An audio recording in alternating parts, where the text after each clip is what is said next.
What do you do when the person you love the most laughs at the gift you poured your heart into?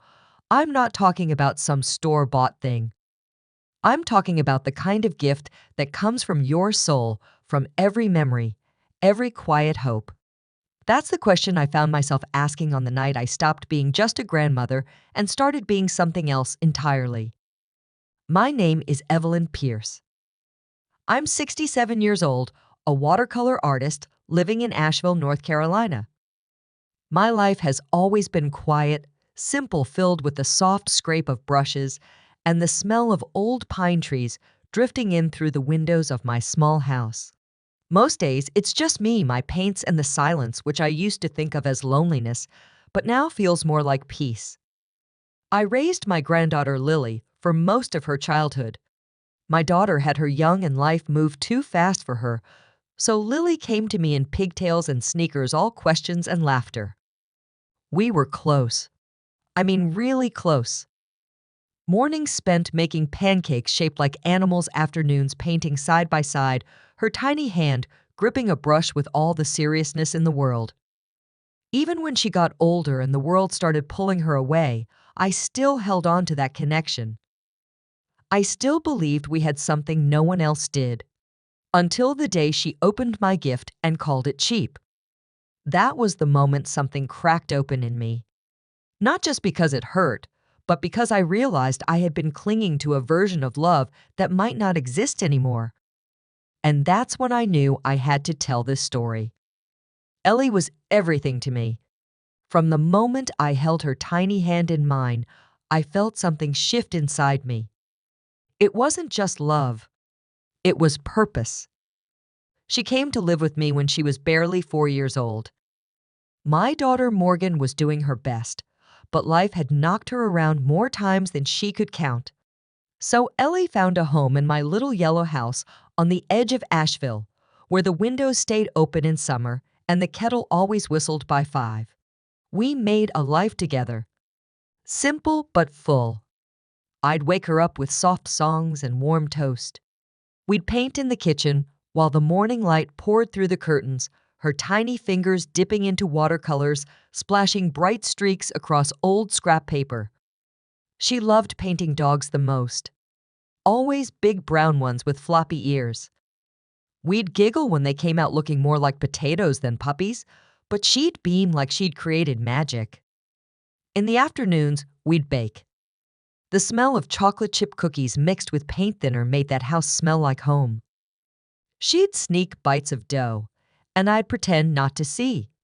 We tended a little garden out back. Nothing fancy, just tomatoes, daisies, and a stubborn patch of mint. Ellie would name the worms and talk to the flowers like they were old friends. It wasn't always easy. Money was tight.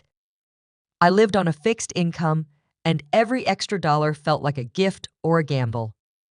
But I made choices. I skipped haircuts.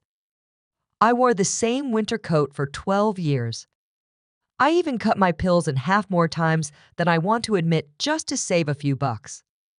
Every month I tucked something away. A few dollars here, a birthday check there. Grocery savings. The Christmas bonus I got for painting a neighbor's dog. I saved it all in a folder labeled Ellie's College. I didn't tell her.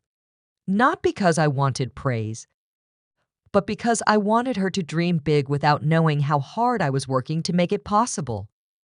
She talked for years about going to art school in California. CalArts, the dream of every wide-eyed kid who ever held a brush. I believed in that dream more than I believed in my own future. She drifted as she got older. Phones took over. Friends replaced our garden. Painting became something she didn't mention anymore. But I held on to the little girl who once said the daffodils smiled back at her. Held on to the hope that one day she'd find her way back to the easel. Back to herself. And even when she didn't call, even when she only came by to borrow a dress or grab something to eat, I kept saving, kept sacrificing, because that's what love does. It gives. Quietly. always. I started the painting 3 weeks before Ellie's birthday. I wanted every part of it to mean something, not just pretty colors on paper, but a story she could hold. I chose the backyard swing first, the old wooden one that David hung on the maple tree when she was 6. I used soft brown and pale blue to catch the way the rope looked in spring sunlight, just like it used to on Saturday mornings. I added Oliver, our old tabby cat, curled up near the garden fence. He was gone now, but he'd been part of our everyday. His little pink nose and sleepy eyes were always near her bare feet in the grass. Then came the lavender, that wild patch she planted when she was 10, insisting it would grow better if she sang to it. I painted each stem in layers, blending purples and greens until I could almost smell the way summer evenings used to feel. I kept the colors soft, warm, like the light that spilled through our curtains when we painted together in the mornings. I painted slowly, layering memories between brushstrokes, whispering to myself as I went. Her name, Ellie, I signed gently in the bottom corner. No date, just her name. That was all the time I wanted her to feel. I didn't have money for fancy gifts, but this was love in color. Every stroke was a memory. Every shade was a year. Every corner held something only we knew. I wrapped it in old brown paper and tied it with a strip of lace I found in the back of my sewing drawer. It wasn't elegant, but it was real, and I hoped more than anything that she'd see it for what it was. A piece of our story, given with everything I had.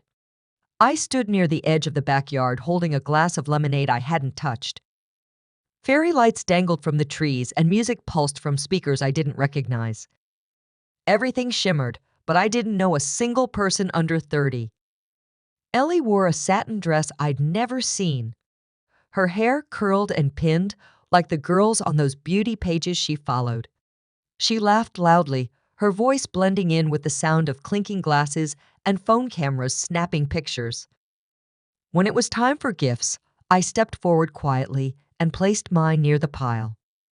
It was smaller, softer than the others. I saw the glittery bags, the brand names on boxes, and for a moment, I thought maybe she'd open it later in private. But she reached for it right away. She pulled off the lace and unwrapped the paper without looking at me. Her fingers paused as she unfolded the canvas, but only for a second. Then she laughed, loud enough for the group to turn their heads. She tilted the painting for her friends to see and said it was kind of cheap but sweet. They chuckled. Someone snapped a photo. I didn't know how to stand after that. I just smiled and nodded like it didn't matter. My hands were trembling, but I kept them hidden in my pockets. She moved on to the next gift. Someone gave her designer shoes. Someone else gave her a weekend trip to Miami. I stood there while they clapped. No one looked at me again. Not even her. And in that moment, I felt something inside me quietly let go. Not in anger. Not yet. Just the beginning of a sadness so deep I couldn't speak. I sat in the kitchen long after the sun went down. The house was quiet, just the soft hum of the fridge and the tick of the wall clock. On the table in front of me was the folder I'd kept for 12 years. It was old now, corners soft from handling labels smudged from coffee stains and time. Inside were every receipt, every interest report, and every deposit slip. That college fund had been my North Star, a reason to skip dinners out and turn the thermostat low in winter. I used to feel proud each time I added to it. Even when things got tight, I found a way. I took fewer pills. I cut coupons. I painted cards to sell at the craft fair just to add another $20. Now I stared at it like it was a stranger. Something sacred turned sour. I opened my laptop and pulled up the account. My fingers hovered for a second. Not from doubt, just from the weight of the moment. Then I clicked. Transfer. Every cent moved to my own account. No note. No explanation. I didn't owe one. This wasn't revenge. It wasn't punishment. It was permission. Permission to stop giving everything away. To stop shrinking myself for people who only noticed when they needed something. I made tea and sat by the window, the steam warming my face. The night outside was soft and dark. I listened to the silence like it was the first song I'd heard in years. Somewhere deep in my chest, the shame began to loosen. Not disappear, but shift. For the first time, I didn't feel guilty for keeping something for myself. I felt like I had returned to my own skin. Not to fight. Not to explain. Just to be. And that was more powerful than any thank you I never got. The knock came late in the afternoon, just as I was putting my brushes away. When I opened the door, Ellie stood there with a small, glossy paper bag and a look that reminded me of her 5-year-old self. She said she brought cookies and hoped I was still home. Inside were lemon lavender shortbreads from that fancy place uptown. She said she remembered I liked those. I hadn't had one in years. We sat at the table like strangers pretending to be family. She talked in soft tones about how sorry she was, how she didn't mean to laugh, how the party was just too much. I nodded, listening more to her eyes than her words. Her hands fidgeted with the tea mug. Mine stayed still. She reached for one of the cookies and said she hadn't stopped thinking about the painting. She called it beautiful. She said she was ashamed of how she acted. A part of me melted. Another part stood back watching, wondering. But when she touched my hand and looked me square in the face, I saw the little girl I raised. I saw her hungry to be forgiven. I saw myself aching to believe her. We sat in silence for a while after that. The tea cooled and the sun slipped behind the trees. I didn't have answers, but I had warmth again, something flickering beneath the doubt. Maybe she meant it. Maybe this was the start of something softer. Or maybe it wasn't. I didn't know. But I didn't shut the door. It happened on a Thursday. Ellie had left her phone on the coffee table while she stepped into the kitchen to grab more tea. A message lit up the screen, and I glanced at it without meaning to. It was just instinct. What I read made my chest cave in. At first, it didn't make sense. A text from someone named Kara asking if I had taken the bait. Then Ellie's reply followed. She said the cookies worked and that I was starting to warm up. She ended it with a laughing emoji telling her friend she just needed to act sweet a little longer and I'd probably unlock the college fund again. I stared at the screen like it might change if I looked long enough. My mouth went dry. My hands felt cold. The door of my heart slammed shut in one sharp breath. Everything, the cookies, the apology, the tears, was rehearsed. Not a moment of it had been real. It wasn't kindness. It wasn't love. It was strategy. When Ellie came back into the room, I couldn't even look at her. I told her I had a headache. She touched my shoulder and asked if I was okay. I told her I needed to lie down. She left a few minutes later thinking nothing had changed. I didn't sleep that night. I sat at the window until dawn, my eyes dry but my chest burning. It wasn't just the betrayal that crushed me. It was the planning, the deliberateness, the awareness of what she was doing, and the choice to keep doing it anyway. This wasn't a slip of the tongue or a moment of poor judgment. This was calculated. This was cruel. I thought of all the nights I stayed up sewing her Halloween costumes, of the time I walked 3 miles in the rain to get her cough syrup when we had no car. I thought of the crayon drawings she used to tape to my fridge and how I kept every single one. I thought of the promises I made to protect her from pain, never realizing she would be the one to cause mine. She used to sit in my lap and tell me I was her favorite person in the world. She used to cry when I dropped her off at school. She used to call me her sunshine. Now she was using me like an ATM with a soft heart. And the worst part was it worked. I wanted so badly to believe she meant it. I wanted to believe my love had reached her. But that love had been turned into a tool, and I had been reduced to a transaction. I didn't cry. I didn't scream. I just sat in the dark and let the silence stretch around me like a wall. Something in me changed that night.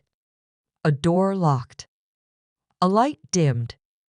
And for the first time in my life, I questioned whether love was always a gift or sometimes a trap. I pulled the painting out from the back of my closet.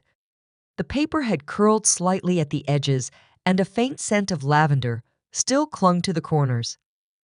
I laid it gently on the table, brushed a speck of dust off the swing I had painted with such care, and took a photo with the morning light pouring in from the window. I didn't plan anything grand. I just opened my laptop, uploaded the image to my art page, and wrote a short caption. It said something like I painted this for someone I love, and they laughed at it. But I still love it. It still means something to me. I walked away after posting it. I made a cup of tea. I watered the garden. I didn't think twice. But when I came back, there were over 100 comments. Then 1,000. And the numbers kept growing. People shared it with words like heartbreaking and beautiful, and this reminds me of my grandma. I couldn't believe it.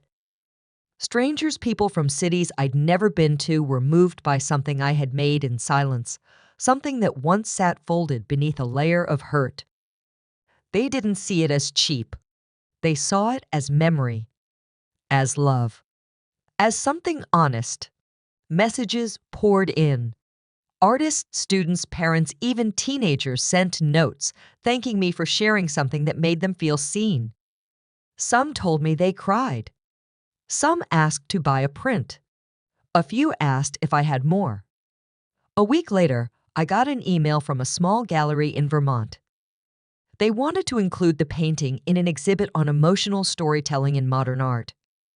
I read the message 3 times before I believed it was real. I stood there in my kitchen phone in hand, stunned. For years, I had whispered my love onto canvas, and now suddenly the world was listening. My heart felt full in a way it hadn't in years. I didn't need Ellie's approval anymore. I had found something better. I had found people who looked at my work and didn't ask if it was valuable. They felt it was. That painting had once made me feel invisible. Now it was reminding me that I wasn't. I hung it back up above my work table. Not because it was famous now, but because it told a story that still mattered. Because it spoke even when I couldn't. And somehow, through all the pain, it spoke the truth. They both showed up without warning. Ellie stood stiff in the doorway, arms crossed like she was still deciding who she needed to be. Lauren followed a step behind, polished, precise, already talking like I owed her an explanation for disappearing from their lives. I didn't offer tea. I didn't ask how they were doing. I just sat in my chair by the window and waited for them to stop circling. Lauren was the first to cut to the chase. She talked about tuition bills, deadlines, scholarships falling through. She said Ellie made mistakes, but she was still a child. She asked where the money was, as if it had always belonged to them. Ellie didn't say much. She stared at her hands, sometimes glancing up like she was trying to remember the version of me that stayed quiet. That folded laundry with her birthday card tucked in an apron pocket. But that version of me was gone. I told them I had made a decision. The money was staying with me. It wasn't a punishment. It wasn't even revenge. It was just time. I said I had poured 12 years of my life into making sure Ellie had something to stand on. And when she spat on it, I broke. And then I built myself back up. Lauren scoffed. She asked how I could be so selfish after everything they had given me. I nearly laughed, given I had raised that child, fed her, dressed her, painted her world bright when theirs had gone gray. I gave and gave until there was nothing left but a worn bank account and an aching silence. I said no, not with anger, not with apology. Just no. The look on Ellie's face stopped me cold. It wasn't rage. It was disbelief. Like for the first time, she realized I was not just some old woman in the background of her life. I was someone with boundaries, with a voice. Lauren walked out first. Her heels hit the pavement like gavel strikes. Ellie stayed for a minute longer. I thought maybe she'd say something. But she didn't. And that was its own answer. I sat down after they left. The room was still, not empty, just still. Later that night, I opened my laptop and booked a small cottage by the coast. A place with light and quiet. A porch where I could paint without wondering who would mock it. That college fund was no longer a promise to someone else. It was a promise to myself. I ordered new brushes. I bought a better lamp. I started sketching again without hesitation, without fear. Not because it would go viral, not because it would fix anything, but because it made me feel whole. For the first time in my life, I wasn't giving out of guilt or duty. I was choosing myself with clarity and love. Saying no wasn't the end. It was the beginning. And I didn't whisper it. I said it like I meant it. I said no, and that was enough. The gallery walls were soft white lit, just enough to let the colors breathe. My hands trembled when I stepped into that space in Paris, not from nerves but from awe. All around me hung the pieces of a life once discarded, now fully seen. People moved slowly, some holding tiny glasses of wine, others just watching in silence. They leaned in close, whispered to each other, lingered longer than I expected. A woman stood in front of my favorite piece for nearly 10 minutes, wiping her eyes before she walked away. My name hung on the wall in clear letters. Evelyn Pierce, North Carolina watercolorist. 67 years old. First-time solo exhibition. There was a moment, just one, when I remembered Ellie calling my work cheap. It floated in for a second, light and small. And then it passed like a leaf on water. I didn't hold on to it. I didn't let it stay. They asked me to speak that evening. I stood near the center beside the final painting in the collection. It was the one I had finished just a few weeks before. I named it Freedom. The canvas showed a woman on a wide porch barefoot, her arms out like she was catching the morning. No face. No name. Just open space behind her and sun ahead. I told the crowd I had once been invisible, that my love was overlooked, my voice quieted, my heart used as currency. And then I told them that pain doesn't get the final word. Not if we choose something else. They clapped, some stood, and afterward, a young artist came to me with tears still fresh. She said she had thought about quitting, that the world didn't have room for women like us. I told her to paint anyway. That night, alone in my little hotel room, I sat by the window and watched the lights blink across the scene. I thought about all the moments I had kept my joy hidden. All the years I gave my best away, believing love meant sacrifice without end. But not anymore. I used to think healing would come when someone said they were sorry. That closure meant someone else had to see what they had done. But I was wrong. Healing came the moment I stopped waiting for it to be handed to me. It came when I decided I was worth hearing, worth seeing, worth celebrating. My life didn't change because someone came back. It changed because I finally showed up for myself. I walked into every gallery that week with my shoulders back and my head lifted. Not because I was famous, But because I was finally free, Ellie never reached out again. Maybe she will someday. Maybe she won't.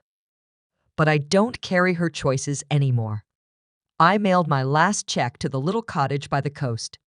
It's mine now. A place to rest and paint and sip coffee while the wind pushes through the trees. I'll go back there soon. But before I left Paris, I stood once more in front of freedom. A woman asked if the figure was based on someone. I told her yes. She asked who. I smiled, took a breath, and said, "That's me." Then I turned away, and I walked out into the city light as air without a single weight on my back.